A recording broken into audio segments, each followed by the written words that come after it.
Okay, so let's go ahead and get started. So today, we're going to talk about branch statements in assembly language. Okay, so it's going to be a lecture on mostly software. And after the lecture, you'll have enough information to do software number 2, part 2. I'm going to do part 1 for you, and then we'll just do part 2 of software 2. Okay, and then this is due on Monday. And then remember, the assignment on Tuesday, which is the program counter, that's due tomorrow. Okay, so when I'm finished, your priority should be get the program counter, finish if you haven't already finished it. And then once you finish that, work on software 2. Okay. All right, there's some things we need to review from CP 133 for this second software assignment. So the first thing is from CP 133. If you want to multiply a binary number by a whole number power of 2, so say you want to multiply a binary number either by 2 or 4 or 8 or 16 or 32, right? A whole number power of 2. How can you easily do that? We say we start off with this binary number here. What binary number would this be in base 10? 6. Okay. 1 column, 2 column, 4 column, 8 column. Right? So it would be a 6. Base 10. So if I want to easily multiply that binary 6 by 2, what could I do? Yeah, do a shift to the left and bring in a 0, right? See, if I shift over this 1 to here, and I shift over this 1 to here, and I shift this 0 over here, and then I bring in a 0 to the vacant spot. Well, what's that in base 10? Well, 12. And if I did another shift to the left and brought in a 0, that would be 24. Another shift and bring in a 0, that would be 48. So if you want to multiply by a whole number power of 2, you just shift to the left and bring in a 0. Okay, does that make sense? Okay. All right, if that made sense, then you should be able to answer this. What if I want to divide by a whole number power of 2? Okay, you just want to go the other direction, right? So, this is 8 in base 10, right? So if I shift one place to the right, bring this 1 over, bring this 0 over, bring this 0 over, and then bring in a 0. Well, now I've got 4. Right, and if I shifted another place to the right, I have 2. So you want to do a whole number power of 2 division, just shift to the right and bring in a 0. Okay, so sound familiar? Because this is talked about in 133. All right, good. You're going to need that for your software number 2 assignment. Okay. All right. How about, let's say we had like a bunch of just random binary numbers. How could I easily identify which of those binary numbers is even? Check the least significant bit. Right, just check the least significant bit, right? Because the least significant bit is your 1's column. Right, and if that's a 0, it's got to be even because all your other columns go by a factor of 2, right? Right, so it wouldn't matter what all these bits are. It would only matter what this least significant bit, the 1's column is, right? Because if it's a 0, then your whole number's got to be even. And if it's a 1, it's got to be odd.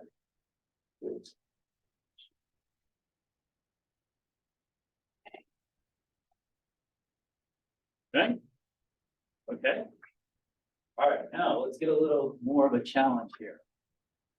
How about if we had, a bunch of random binary numbers, and we were only interested in the binary numbers that are divisible by 4? How could we figure that out? Okay. Seconds. Okay, how do you know that? That's right, but how do you know that? Obviously, everything higher than 4 will be divided by 4. Can't divide by 2 by 4. Okay, what I would have to do is I'm more of a list person, is I would look for patterns in the binary number. See, what I would do is I would write out, I would choose a number of bits like 4 bits. And I would just start writing out numbers in 4-bit binary, 0, 1, 2, 3,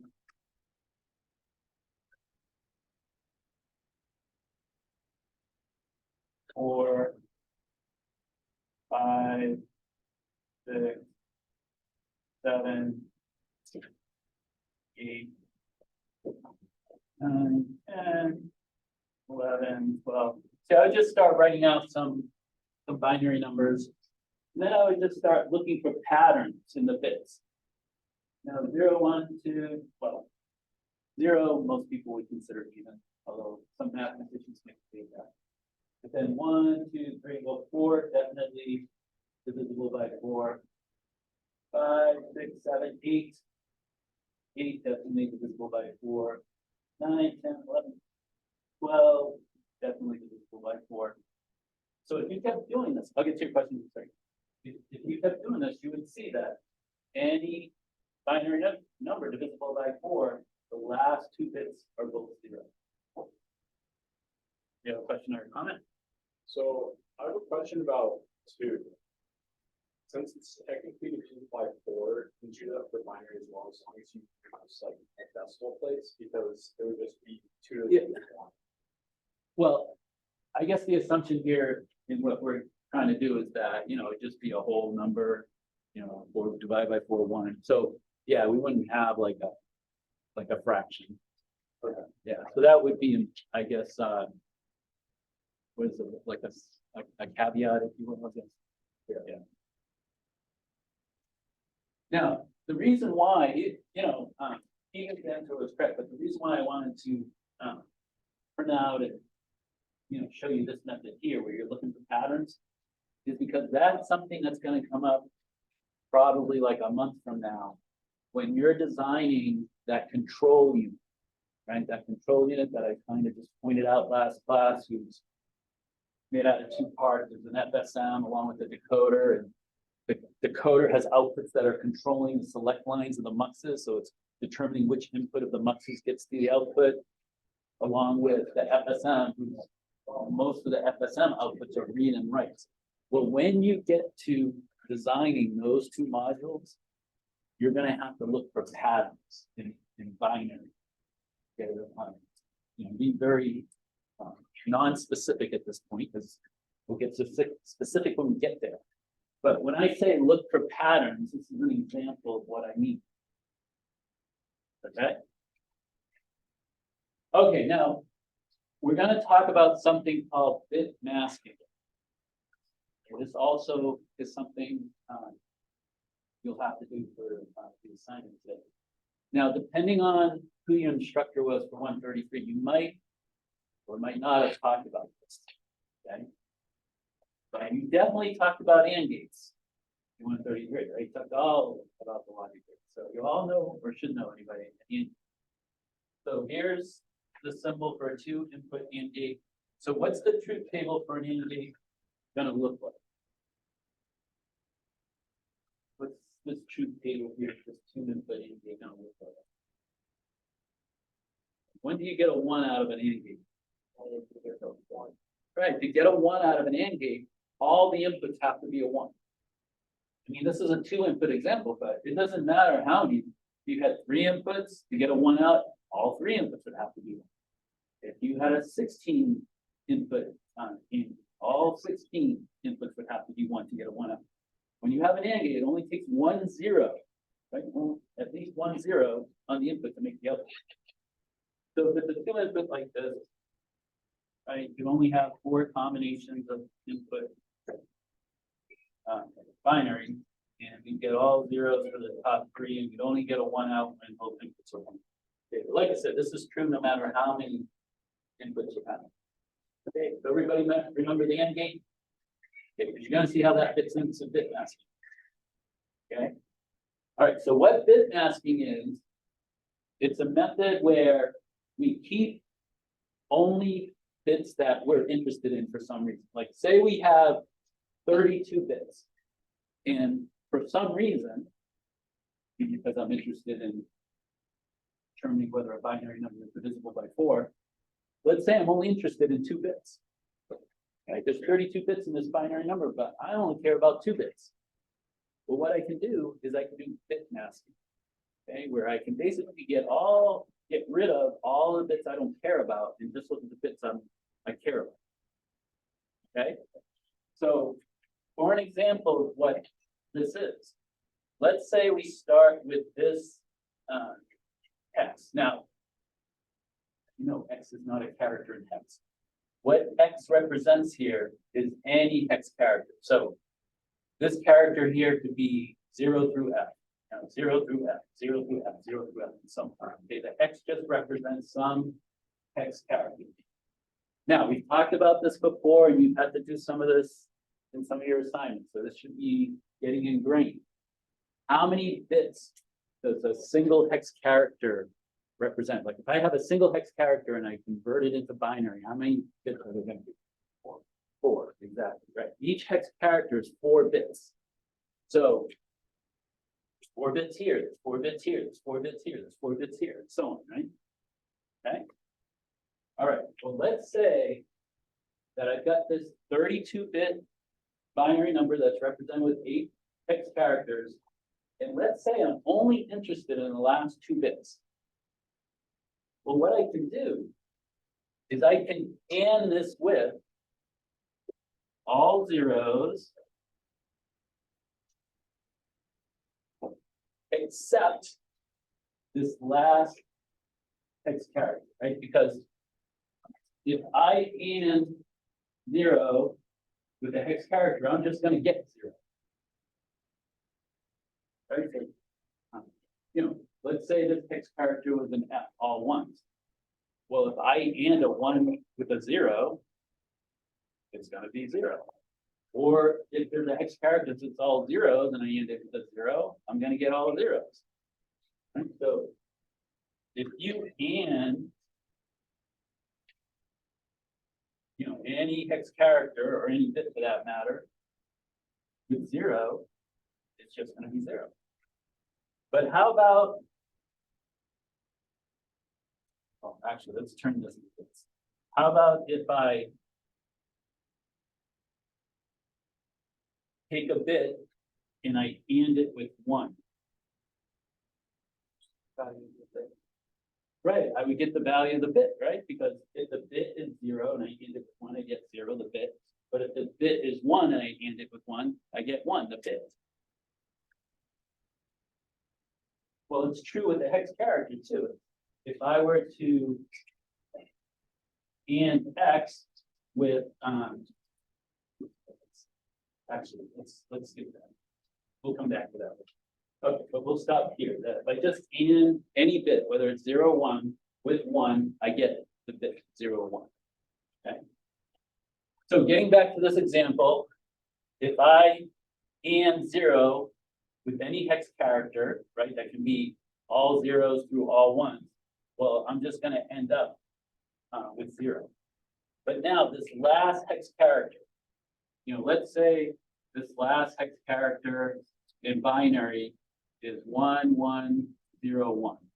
Okay, so we're just looking at this one last hex character, right? Because that hex character has the 2 bits I'm interested in, right? I'm interested in these last 2 bits. What hex character would I want to AND that with to just get the last 2 bits? You're pulling up 3, right? 3. Right? Because a 3 in hex is 1, 1 in binary. So I would be ANDing 1 with the 0, 1, which would give me those 2 bits. Right? The first 2 bits of that 4-bit binary group 4, 3 is 0. Would make these 2 bits 0, but I'm not interested in those 2 bits. See, I'm not interested in the first 30 bits. I'm only interested in the last 2 bits. So you see, for the first 30 bits, I'm ANDing the bits with 0. It's only the last 2 bits I'm ANDing with 1, and that's a 3 in hex. Does that make sense? What if I just wanted to determine whether this hex was even or odd? What would I AND it with? What would this be instead of 3 if I'm just interested in determining whether this is even or odd? 1, right? Because as we said earlier, to determine if you have a binary number that's even or odd, you just got to look at the last bit. So if we want to determine whether it's even or odd, I'm just going to end it with that. Okay, because I'm only interested in the last bit. I don't care about the first 31. Okay. All right. So that's what bit masking is. Okay, it's anding, where that and function is just giving you the bits that for whatever reason you're interested in. Right? If you're interested in odd even, you're only interested in least in a few bits. If you're interested in whether it's divisible by 4, you're interested in the last 2 bits. Okay. Okay, so yeah, that's mainly reviewed for 133. Now let's talk about branching and assembly, right? So this is 233 stuff. So first thing with branch instructions, that's how in assembly you can come up with if and case functions. Okay, and you're going to see how we do that in assembly language. Coming up with some examples. But before we look at these examples, every table should have this abbreviated list of instructions.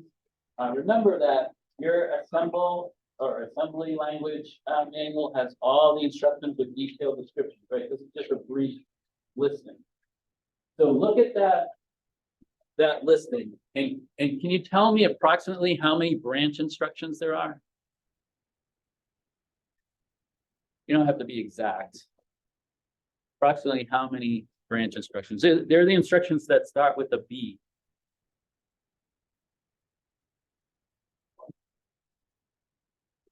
There's at least a dozen, right? It's probably a little bit more than that.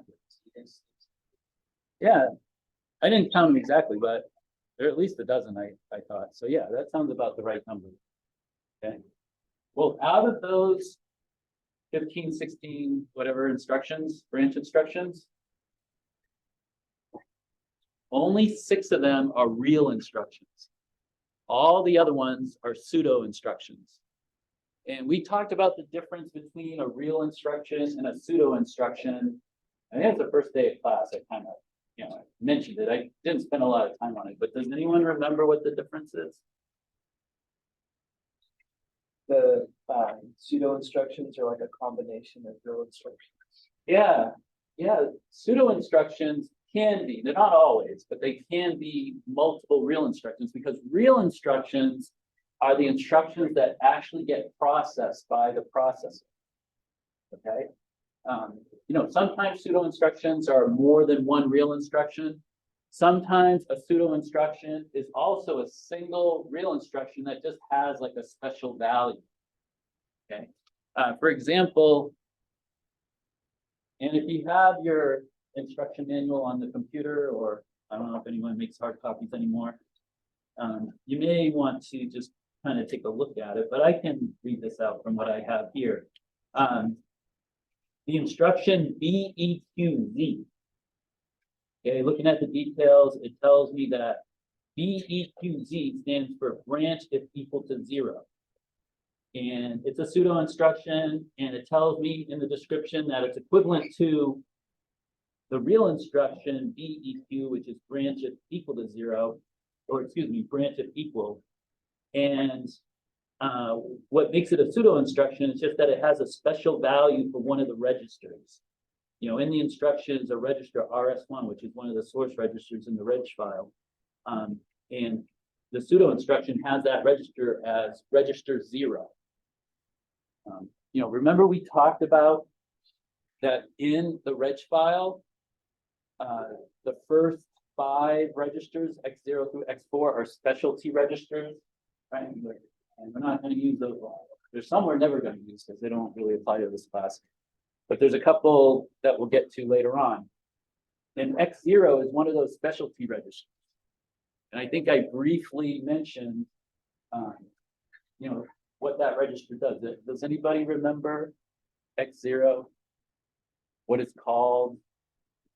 What's special about it? It's actually right in the name, X0. hardwired to zero? Yeah, the register X0 in the reg file, it's called the zero register because it's hardwired to zero. It's always zero. The contents are always zero. Okay, so that's why it's in that pseudo instruction branch equal to zero. Okay, so there, the pseudo instruction is still a single instruction, real instruction. It just has a special value. But then if you look at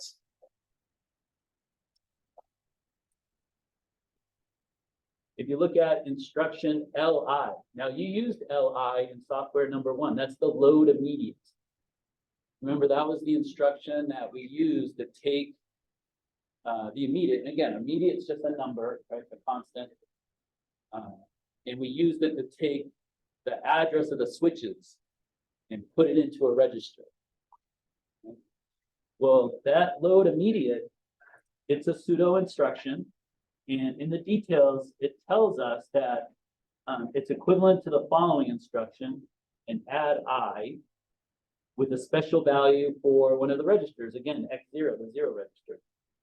And it's this single real instruction, add I, if the immediate value can be represented with 12 bits. Okay. If the immediate value cannot be represented by 12 bits, that pseudo instruction LI, it's a combination of two real instructions, add I and also LUI, which stands for load upper immediate. And we'll learn more about load upper immediate in a future class. But right now, I just wanted to point those out because if you have a pseudo instruction, it may be equal to multiple real instructions, or it may be equal just to a real instruction with like a special value. Okay, but the key thing is pseudo instructions don't get executed by the processor, real instructions do. Okay, so there's 6 real branch instructions, and these are the 6. There's branch if equal. There's branch if not equal. There's branch if less than. There's branch if less than and treat the values as unsigned. That's the U. There's branch if greater than or equal to. And there's branch greater than or equal to, treat the values as unsigned. Okay. So the only difference between BLT, I always think of bacon, lettuce, tomato when I see this. I start to salivate when I see this here. But the only difference between BLT and BLTU is that here the values is treated as signed, here unsigned. And same thing here. The only difference is signed, unsigned. Okay. So if you were to look at the rest of the branch instructions that's on that listing or in the detailed descriptions, you would see that there's no branch for if less than or equal to, and there's no branch instruction for greater than. Okay, but you see, the reason you don't have a branch for less than or equal to is because if I wanted to do something like this, okay, and when you see this notation here, this X5, now again, X5, that's a register in the reg file. Well, this is saying the contents of register 5. All right, and this is talking about the contents of register 6. All right, so if you wanted, the contents of register 5, if you wanted to determine whether the contents of register 5 is less than or equal to the contents of register 6. Well, since we don't have a branch if less than or equal to, what you instead could do is just if the contents of register 6 is greater than or equal to the contents of register 5. Okay. So, that's why in the instructions that they don't have these, because it'd just be redundant. Okay. All right. So any questions up to this point? All right. The next thing is just to go through some examples of doing branching in assembly. Okay. And then after we do, I got 3 examples here. Then after we do those 3 examples, I'll do the first part of assignment software 2, and then you'll do the second part. Okay? All right, so as I have drawn on the board, anytime you're going to write any sort of code, this goes for any code, including assembly language that we're doing, you always want to draw, what do we call this here? A flow chart, right? You always start with a flow chart. When I came in this morning and wrote this down, I drew this, then I wrote the code, right? I didn't start with the code. So previously, back the first class, we talked about some of the symbols that we use in a flow chart. There's the circle. That's where we indicate where the flow chart is starting and where it's ending. Let's see, what else is there? There's the rectangle. What does the rectangle represent?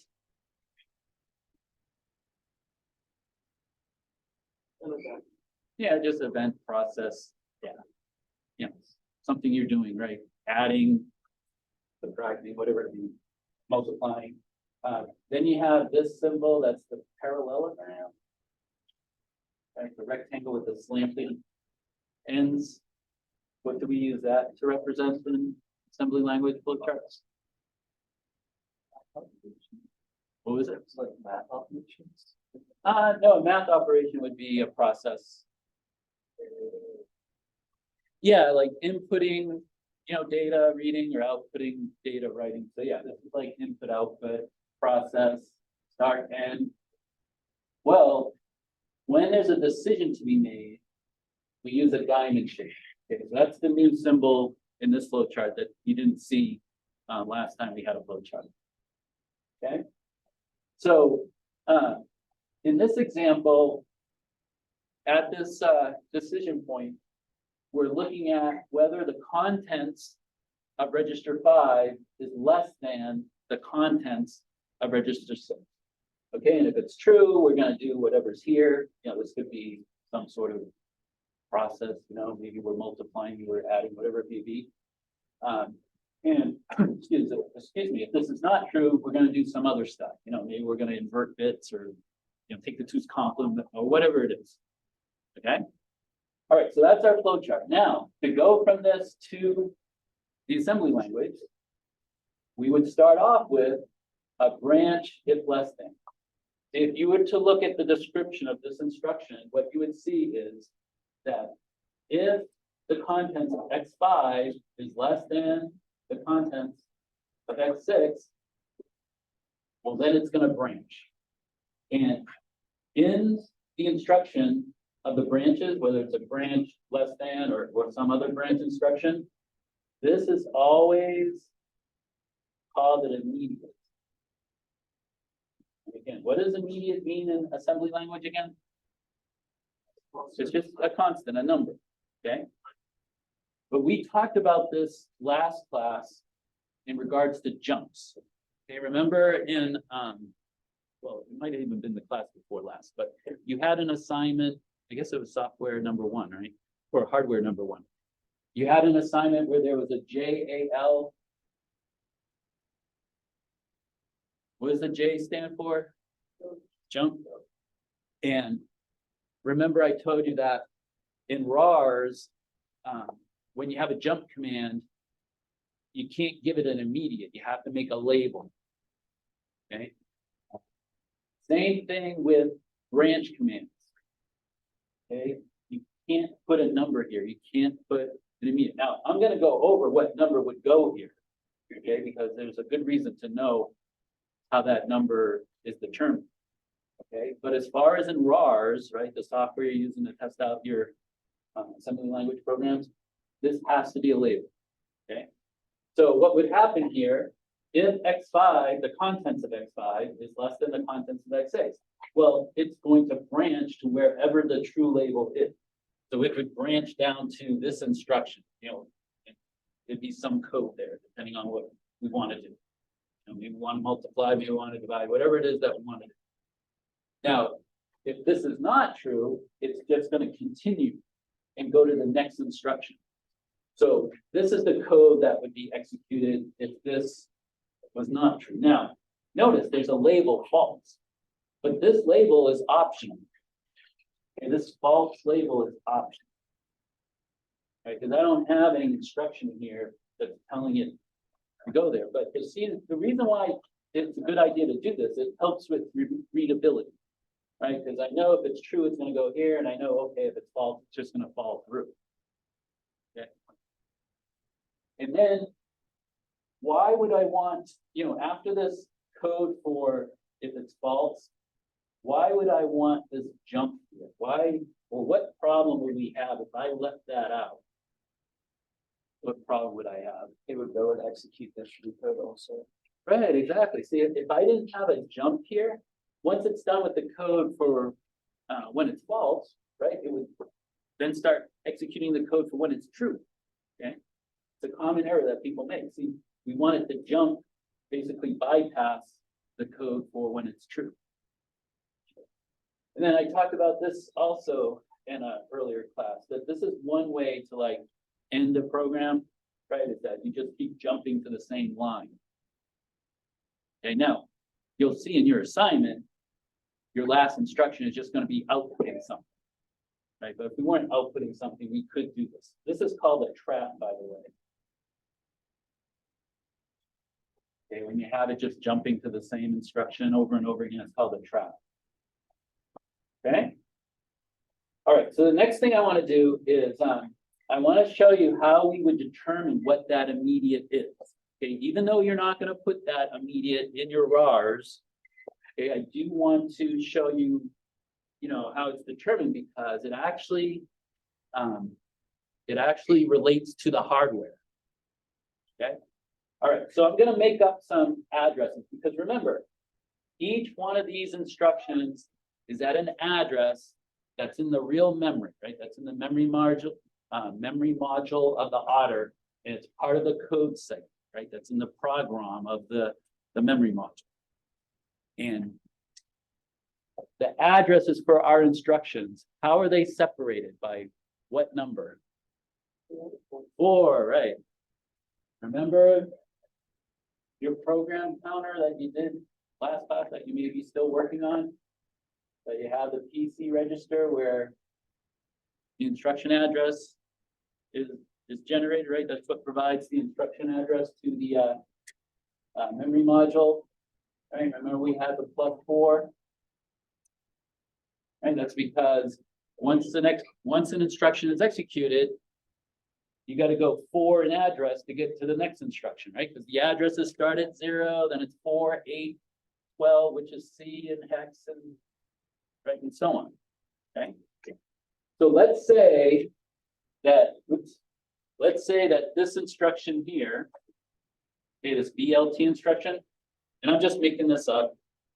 Let's say that this is a address, all zeros, and then 1C.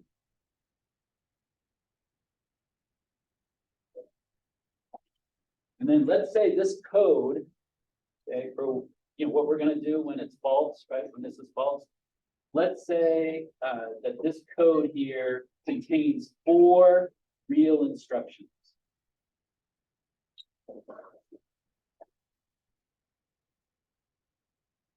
So, can you tell me, based on this information, right, that this instruction BLT is at this address? There's 4 real instructions here. Then we have this instruction, right, this jump instruction. Can you figure out what address this instruction here is? That's the same line as this label, the true label. Or could you help me figure it out? Whatever 1C plus, I guess, 20 in decimal is. Right, yeah. Each instruction is 4 in address, right? So we have these 4 along with, this would be 16, right? And then this would add another 4. Okay. But let's go ahead and figure it out. All right. This is how I would figure out just to make sure. Okay, we're starting at 0, 0, 1. Now there's a bunch of zeros out here, but we don't care about this, right? So 0, 0. Remember, this is hex. So in hex, this is the 1s column, this is the 16s column, right? So 1C in hex is what in decimal?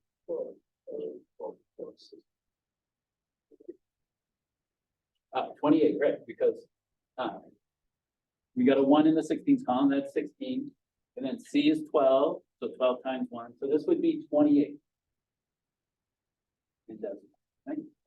Everybody agree? Again, you might have to review your hex. Okay, so now we're going to have 4 instructions. So what's the next instruction going to be out? What is it? What is its address in hex? Like what's after 1C? Right, the 20, right? 0020, because 20 in hex is 32 in base 10. Okay, what's the next instruction going to be at? That's it? 24. Okay. 0024, because 2 times 16 is 32, plus 4 is 36. Okay, what's the next one going to be in hex? 28. 28. Right, because that's going to be 40 in base 10, right? It's the next one. 2 what? 2C. And 2C, that's going to be 44, right? In base 10. All right, so how many is that? Let's see, we started here. There's 4. So that takes care of the 4 real instructions between the BLT and the JN. Now the JN is going to be at an address too. So the JN, what address will JN be at? 30. Right, 30 in hex is 48. So you see that's where this instruction is going to be at. 00000030. Okay, now we get to where the true label is, right? Where this first instruction, where the true label is. So what address is that going to be on? 34 in hex, which is 52 in base 10. Okay, well, you see, this immediate number is an offset between the address where this branch instruction is and where it's going, where the label is. So you see there's a difference of, what, 24. So you see that's what this immediate would equal. See that when the program branches, or for that matter, when it jumps, the hardware, and you're going to see in a moment exactly where in the hardware, but the hardware adds an offset to the current instruction address. And that's what makes it jump or branch. Okay, now, this immediate can either be positive or negative, because it's going to be positive if you're jumping ahead in the program, right? It's going to be negative if you're jumping back. I mean, in this example, we're not jumping back, so that's why it's positive. But if we had a case where, you know, the true label was earlier, this would be a negative immediate. Okay? Now, to show you how it fits into the hardware, now, we're going to get more precise with this, but just for now, just to kind of tie it into what you did last class, right? When you did the program counter. Well, remember the program counter has the register, right? This is the register part. And then what else does the program counter have? What other component? Yeah, the mux. Remember there's a mux whose output, right? The mux output goes to the input of the program counter register, right? Well, that mux, remember the select line goes to PC source, and it has like 5 inputs, right? One is the +4, but one of those inputs was a branch. And that branch input of the mux goes to another piece of hardware that's called the branch address generator. And what's on that input is this number. Okay, so you'll learn later that branch address generator generates offsets. Generates this offset based on how many instructions you want to jump to branch to. Okay, so, you know, again, we're going to get more detailed, okay? But I wanted to mention this at this point just to show you, and I've been saying this almost every class, that the software and the hardware for a microprocessor is intertwined. Okay, you can't really understand the hardware unless you understand the instructions. And you can't really understand why the instructions are the way they're at unless you understand the hardware. Okay, they're very much intertwined. Okay. So now, again, just to emphasize, in the RAR software, when you're testing out your assembly language programs, you got to use labels, all right? Because if you were to put a number here, if you were to put a number, RARs is going to give you an error. It's not going to run. And as I told some of you already, because you asked earlier, even if RARs wasn't like that, like say RARs allowed you to put numbers, right, for the immediate, where you're going to branch to or jump to, you would want to use labels anyway. Okay, one reason you want to use labels is readability.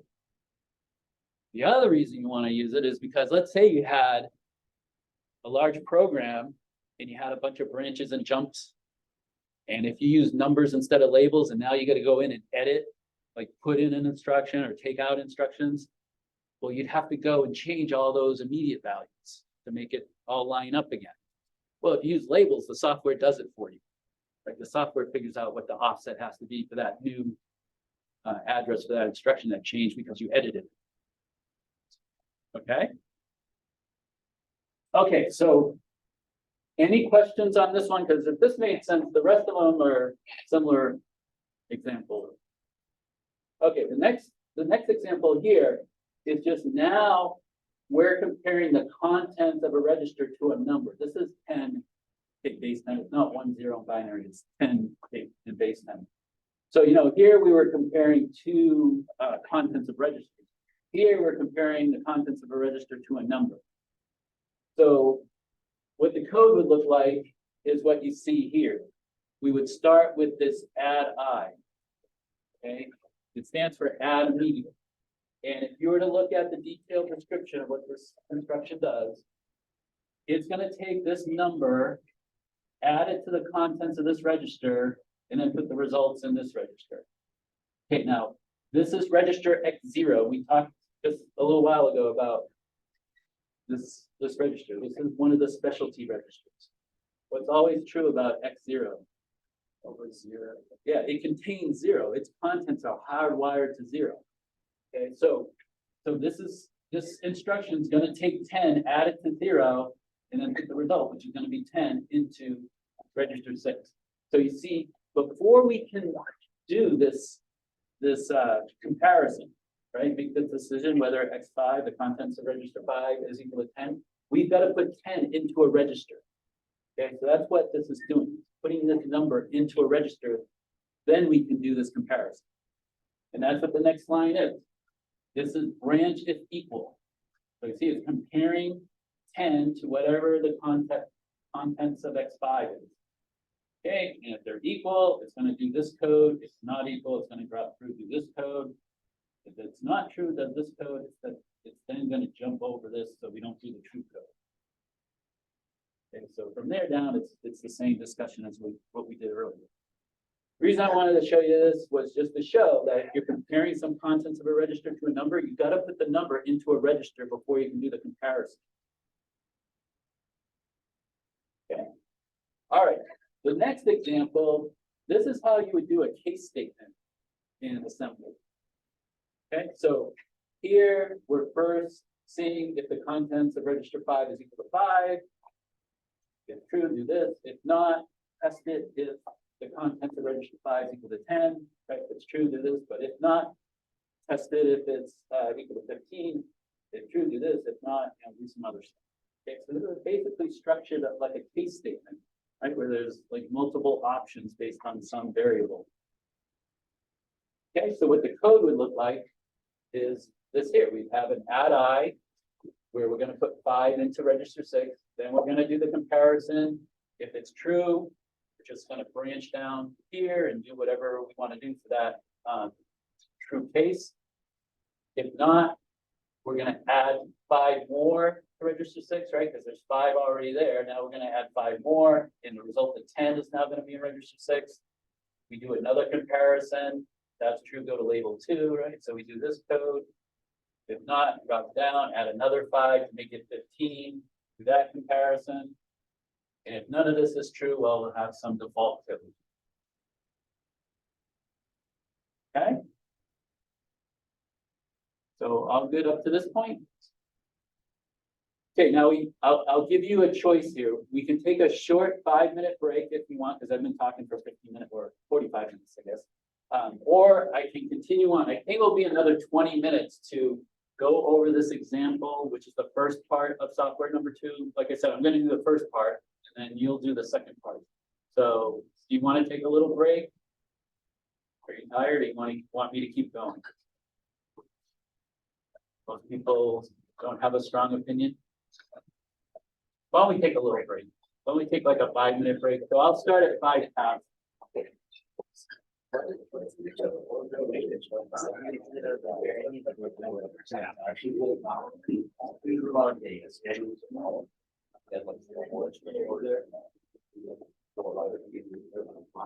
Oh, it's saying so. Concept there, right there, you can see for like this is. Yeah. Well, you're adding awesome.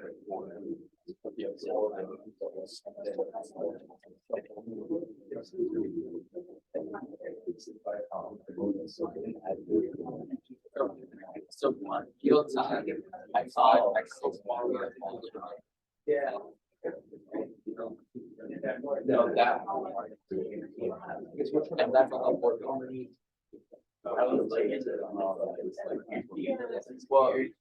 Well, that's the house. Oh, you know, an address. Yeah. Each address. Okay, if you want here at the very beginning, there's a form to fill out just to tell me what you want to say and if you're in or you want to change. So if you haven't already filled that out, if you would.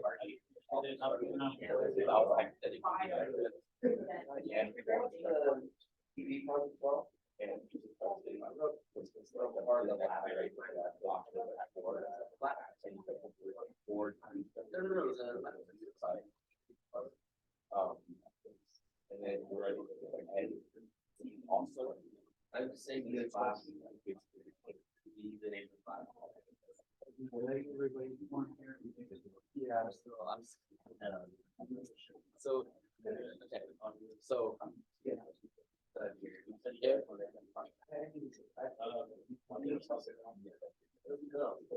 Yeah, he said, well, yeah, like all there's parties, I'll be nice theory.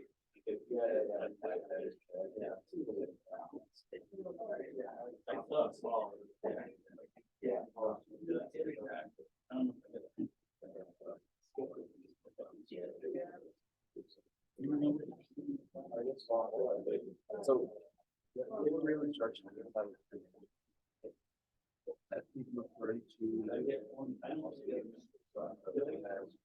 I guess we'll oh, so that he said instruction is also for so that is also so he's saying that some code is for yeah basically. You didn't want to write it. Okay. So that's yeah. And then he's saying each instruction is so you have real instructions in there. And like they reserve this and then each reference and memory is like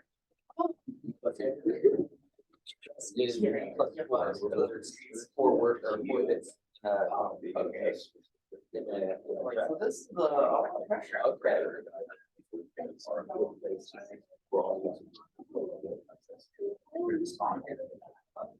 It's I thought was these guys or the real instruction. I thought you were saying for each instruction. Yeah. Oh, no. Will say. Yeah, basically like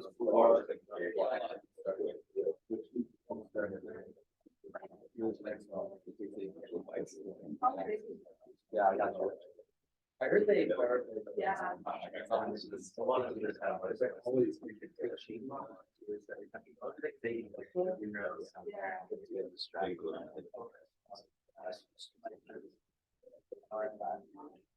Yeah. Yeah. You know, make it do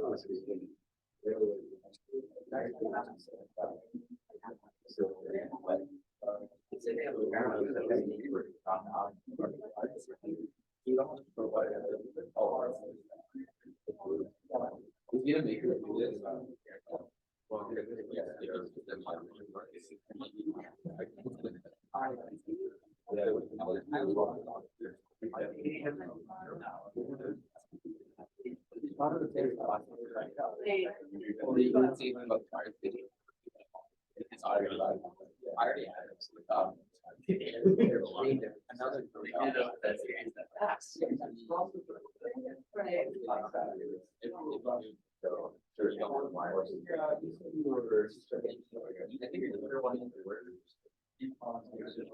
Yeah, you have like all the big notes.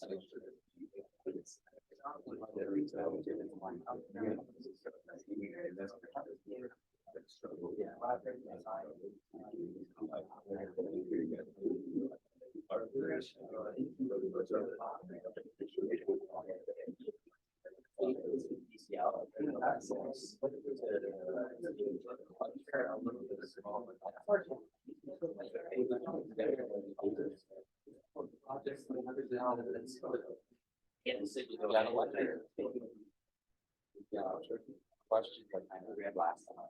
So I guess what we were doing is.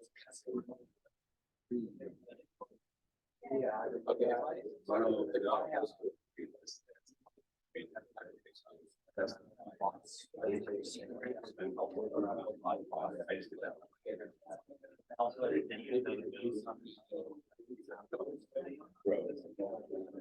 Yeah. Oh.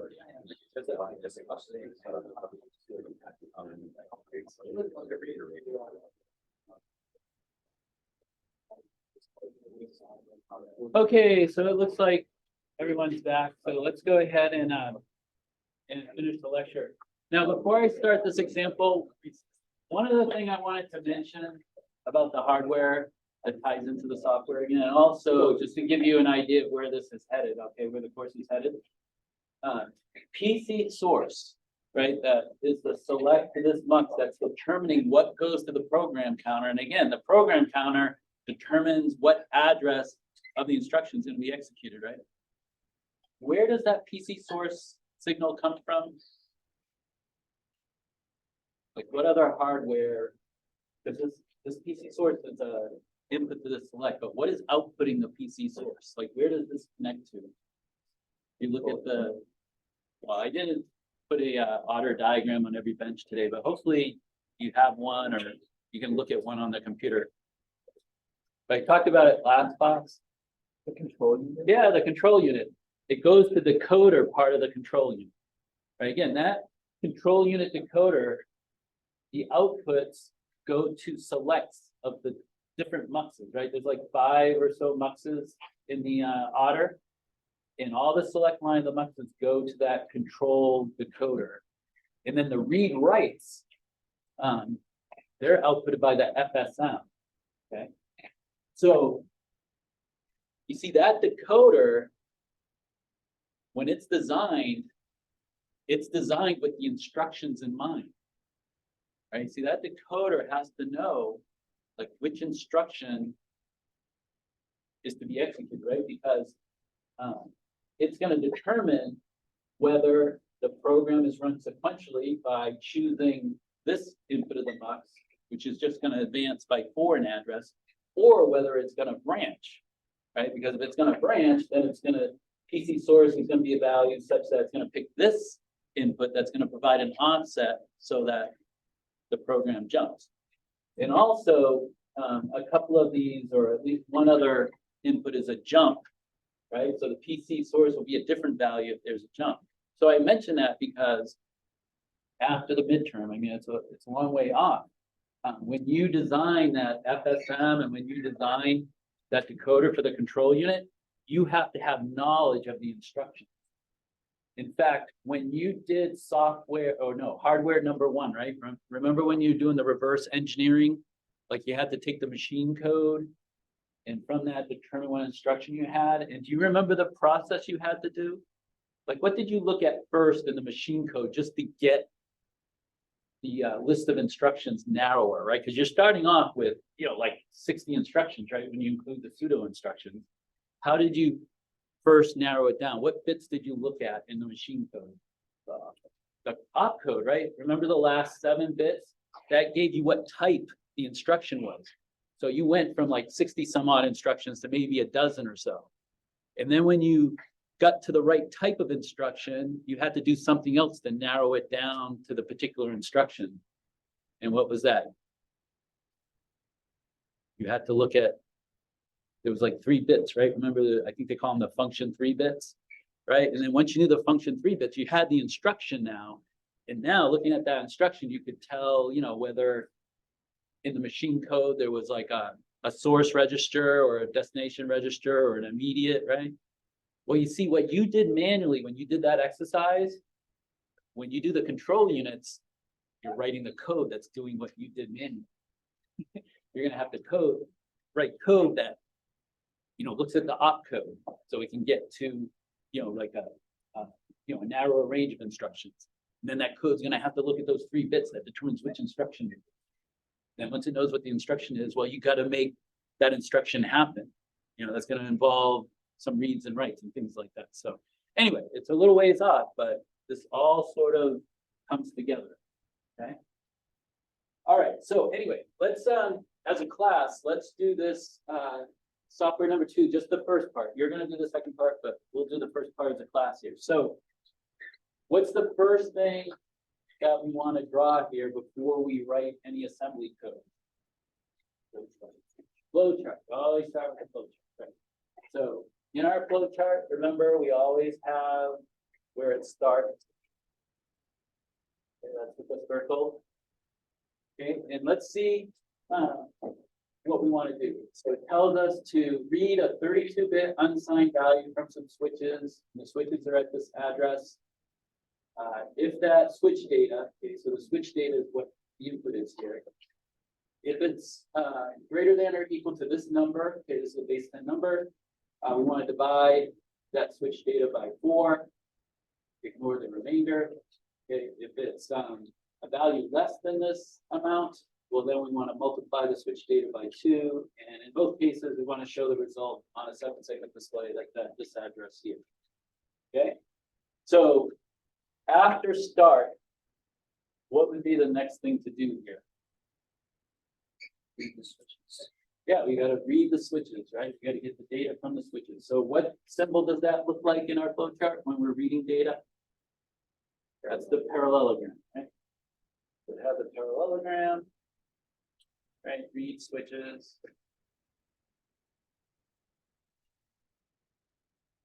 Okay, so once we have the switch data, now that's when we want to make the comparison.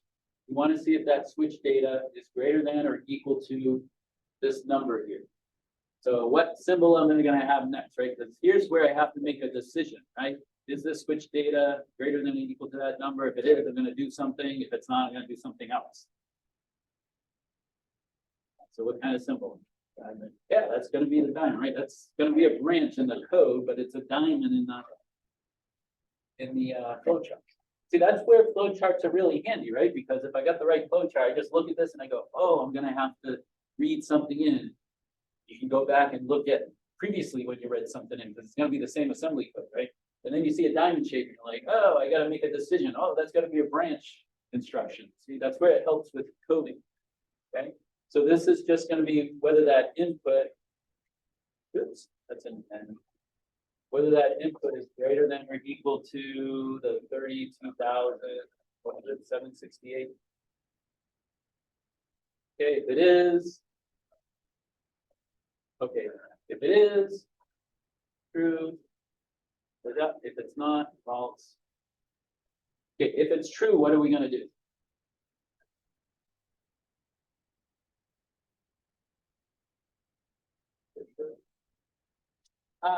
Even more general than that. Divided by, yeah, just divided by 4. Right. And how would I show that in a flowchart? What symbol? Square. Yeah, square or rectangle. divide by 4, what would I put here? Multiply by 2. Right, multiply by 2, right? Because if it's not, if it's less than this, we're going to multiply by 2. And then in either case, we're going to show the result on a 7 seg. So this would come together. And what would I put? Parallelogram, because we're going to output it to the 7 seg. The output 7 seg, and then you end it. Got some arrows here. Okay, so everybody see how we came up with that flow chart? Now, some people, when they do a flow chart, they do get more specific, like they'll actually say how they're going to do divide by 4 times 2, but flow charts don't have to be that detailed.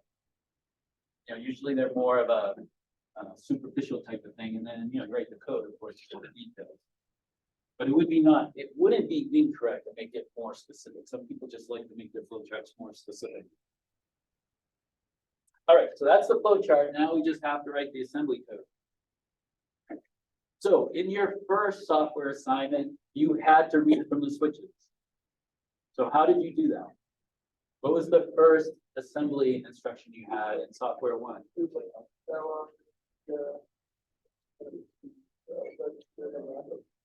Yeah, it was a load immediate. Exactly. So we would do the same thing here. That we need a load immediate, and the next is a register, and you can pick any register, 5 through 31. I picked 5, but you can pick any register. And then what immediate do we put here? What number? Yeah, the address of the switches. So just put the address of the switches. Now, again, I want to emphasize, I use an underscore here just for readability, and RARs, don't put an underscore. You probably go crazy if you do that. Just put it all in a row like that. So this is going to put this number, which is the address of the switches, into this register 5. Okay, what did we do next in software number 1? After we put the switch address into a register, what was the next thing we did? I don't remember. It was another load instruction, but what load instruction was it? What was it? Load half word. Yeah, there was a load half word, because remember in that first software assignment, we were interested in only 16 bits of the switch data. Okay, here we're interested in all 32 bits of the switch data.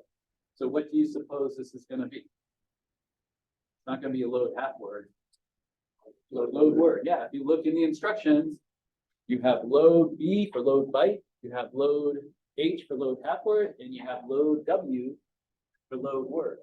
So this would be load word. And then we're going to use register 6.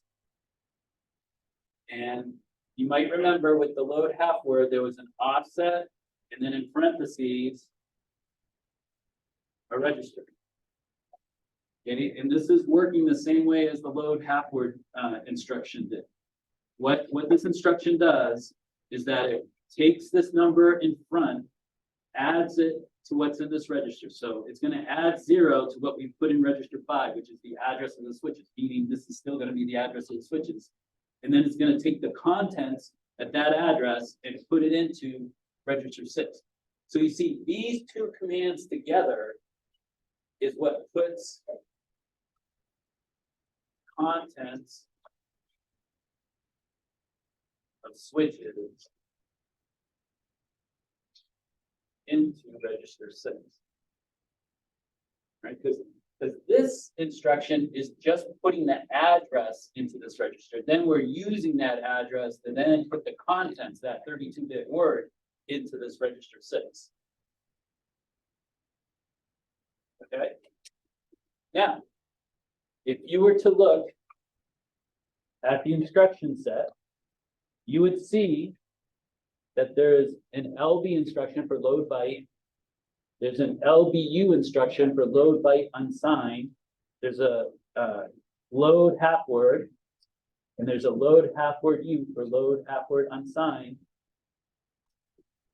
There's LW for load word, but there's no LWU. Does anyone know why? There's a load byte unsigned, there's a load half word unsigned. And you know, the load byte and the load half word without the U, that means that it's being treated as a signed number. And if you're, Because there's no extra this to represent. yeah, you got it, because see, if you look at the description of the instructions again, you'll see that LB, right, for load byte, its sign extends the 12-bit immediate value. Right, sign extends it to the 32 bits. LBU, it 0 extends the 32 bits. Because if it's unsigned, right, you just add zeros to the beginning of it, right? Because you're not going to change the sign. And same thing for load half word and load half word unsigned. See, load word is already 32 bits, right? So there's nothing to extend. Right, so that's the reason. Okay. All right. So at this point, we have the switch data into register 6. So that takes care of this part of the flow chart. Now we're going to make the decision. Well, before we can make this decision whether to branch or not, this number that we're making a comparison to, we have to put that into a register. Okay, before you can do anything with any sort of data, it's got to be in a register. So the next command I have here is a load immediate into register 7 of that number 32768. Okay, so in RARs, it defaults to base 10. So if you just put a number, it's going to take it as a base 10 number. If you wanted to take it as hex, you got to put the 0x in front. Okay, but we want that as base 10. Okay, so now we got this number in. So now we can do a branch, and we're going to use the branch greater than or equal to unsigned. And we're comparing the contents of register 6, where the switch data is, to the contents of register 7, where this number is that we put in. It's 32,768. Okay, so if this is true, we're going to divide by 4. So I'm going to put a label here. Instead of just using the word label, I'm going to use something more descriptive, right? Because if this is true, we're going to divide by 4. So I'm going to make my label div4. Okay.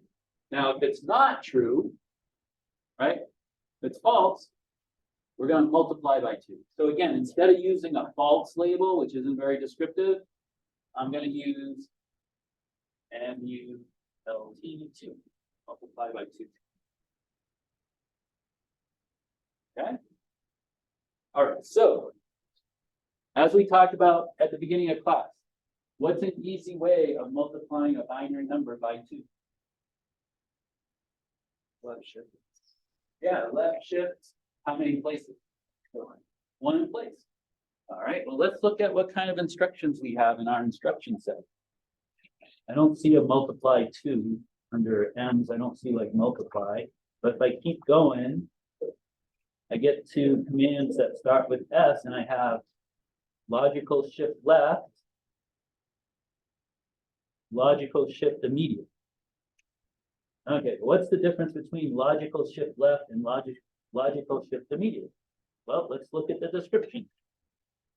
For logical shift left, you have SLL, and then comes the destination register, the source register 1, and source register 2.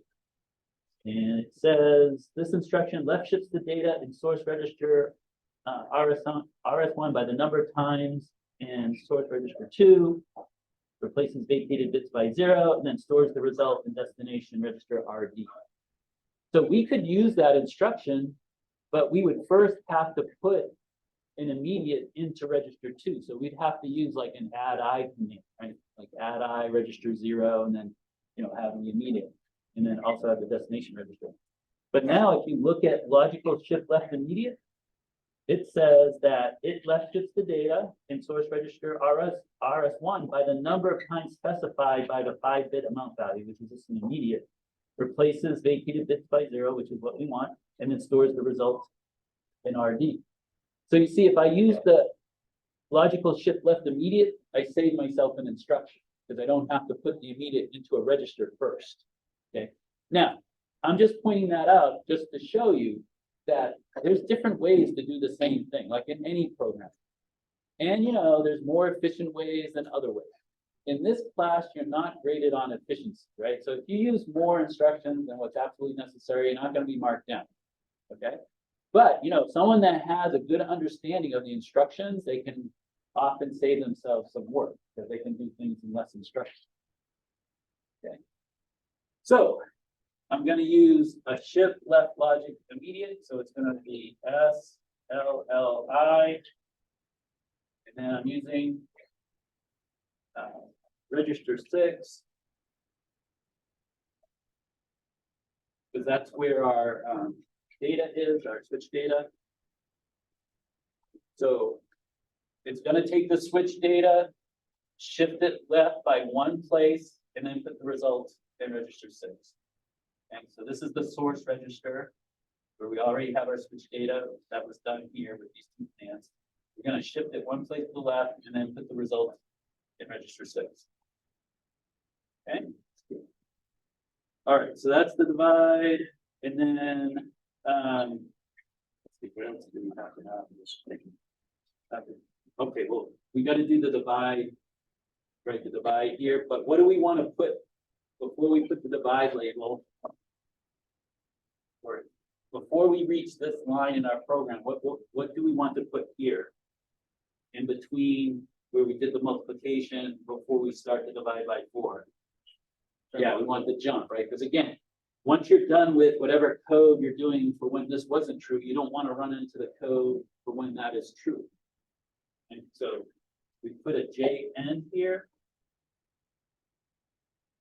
And the N is going to be after we divide. Okay, so what kind of command do you think we're going to use for the divide by 4? Because what's an easy way to do division of binary by a whole number power of 2? Right shift. All right, shift. And how many places if you want to divide by 4? 2 places. So again, if you look at our instruction set, let's see. We have, oh, this brings up something else here. We have an arithmetic shift right. We have an arithmetic shift right immediate. We have, oops, I need to skip this. Oh, we have a logical right shift, and we have a logical right shift immediate. So there's a logical shift right where you use registers, and there's also a logical shift right where you use an immediate, just like there was with the shift left case. But in addition, you can either do a shift right arithmetic or a shift right logic. Does anyone know the difference between the two? They both shift right. What the difference is when you're doing a logical shift right, the vacated bits get replaced with 0, which is what we want, right? Because when we're doing division, the bits coming in, we want to be 0, right? If they weren't 0, then it's not going to be a divide by full power of 2. Shift right arithmetic, what that will do is instead of replacing the vacated bits with 0, it replaces the vacated bits with whatever the most significant bit was of that original number. So if it was a 1, it's going to replace it with 1. And you see, the reason you would use a shift right arithmetic is when you have signed binary numbers, when you're treating the values as signed, because you want to keep the sign. Okay, so that's the difference. So here we're just doing division, so we don't want that arithmetic shift. We just want a shift right logic. So it would be S R L I. And again, we're using register 6. We just have a 2 here. We're shifting the switch data 2 places to the right, and then putting the results in register 6. And then we just end it with outputting the data to the 7seg, which is at this register here. So you did this also in software number 1. You output, well, in that case, you outputted to LEDs. Here we're outputting to the 7seg. That's the same idea. What instruction would you use to write something out? Load is reading. What's writing? Store, exactly. And just like there's store half word, store byte, there's store word. So we have store word. And the data we're writing out is in register 6. Okay, and now here again is an example of why this instruction, this load word, as well as this store word, is formatted like it is, where there's an offset in front of this register value. Because now, since I already have the switch address into register 5, here I can just add an offset of 40 hex to get the address of the 7seg. See, if we didn't have this, if we didn't have this offset in these load word and store word commands, I would need an additional instruction. I would need another load immediate. Okay, so having that offset is just a convenience. Okay, so you see this would just be 0x40 for 40 hex, and then contents register 5. And you see this is going to add 40 to what's already in register 5. So now it's the address of the 7seg that the contents of this register gets written to. Okay? All right, so like I said, this is the first part of software number 2. So I just did that, right? We did it as a class. What your assignment is just to do part 2 of software number 2. That's what your group works on, and that's what you submit. Okay, so again, if you haven't finished the program counter, that should be the priority because that's due tomorrow. And then if you're finished with the program counter, or when you finish the program counter, then you should work on this, and this is due Monday. Okay? All right, good timing, Blake. You showed up right at the right time. See, I had it timed perfectly, didn't I? Yeah.